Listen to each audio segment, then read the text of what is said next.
কোটা আন্দোলন ইস্যুতে পাল্টাপাল্টি অবস্থানে ছাত্রলীগ ছাত্রদল। শিক্ষার্থীদের অবরোধ কর্মসূচি থেকে সরে আসতে ছাত্রলীগ আহ্বান জানালেও এই আন্দোলনকে সমর্থন জানিয়েছে ছাত্রদল।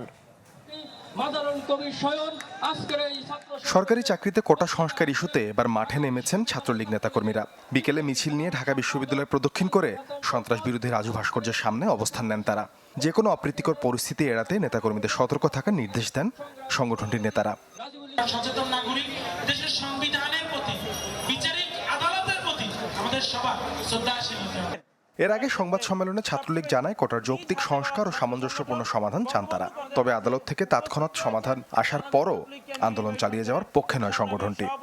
দিনের পর দিন যদি আমরা অবরোধ তৈরি করি, দিনের পর দিন যদি আমরা ব্লকেট তৈরি করি, গোটা ঢাকা শহরকে যদি আমরা নাগরিকদের জন্য দুর্বিষহ যন্ত্রণার কারণ বয়ে নিয়ে আসি এবং যেখানে আমরা শিক্ষা প্রতিষ্ঠানের অভ্যন্তরেই কোনো ধরনের যানজট তৈরি না করে, দুর্বিষহ জীবন যন্ত্রণা না করে বিকল্প উপায়ে যেখানে আমরা সমাবেশ করতে পারি, শান্তিপূর্ণ উপায়ে আমাদের মেসেজ জানাতে পারি, সেই জায়গায় এই ধরনের কৃত্রিম সংকট তৈরি করা দায়িত্বশীলতার পরিচয় নয় বলে আমরা মনে করি।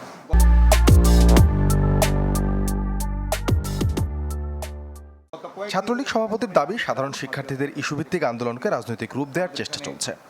সুচিন্তিত সমাধান হওয়ার পরেও আমরা মনে করি যে যারা এটিকে প্রলম্বিত করতে চায় তাদের উদ্দেশ্যে শুভ নয় এবং সাধারণ শিক্ষার্থীরা অবশ্যই তাদের সঙ্গে কোনো অবস্থাতে তাদের সঙ্গে সহযোগিতা প্রকাশ করবেন। অন্যদিকে নয়াপল্টনের সংবাদ সম্মেলনে ছাত্রদল বলছে, কোটার বিষয়ে চূড়ান্ত নিষ্পত্তি হওয়ার প্রয়োজন। দাবি, বিশেষ চাহিদা সম্পন্ন শিক্ষার্থীদের ছাড়া কোনো কোটার প্রয়োজন নেই।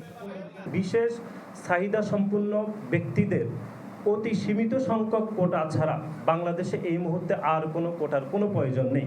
এটি আমাদের একদম অফিসিয়াল বক্তব্য এবং চলমান যে গণতান্ত্রিক আন্দোলন সাধারণ শিক্ষার্থীরা করছে, এই আন্দোলনের সাথে বাংলাদেশ জাতীয়তাবাদী ছাত্রদল পূর্ণ সমর্থন জ্ঞাপন করছে।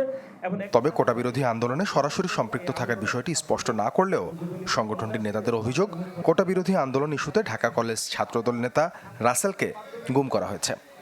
রাসেলকে ফিরিয়ে পাওয়ার জন্য আকুতি জানিয়েছি, কিন্তু আজ অবধি আজকের দিন পর্যন্ত রাসেলের কোনো হদিস আমরা পাইনি। সাদ বিন শফিক, চ্যানেল 24, ঢাকা।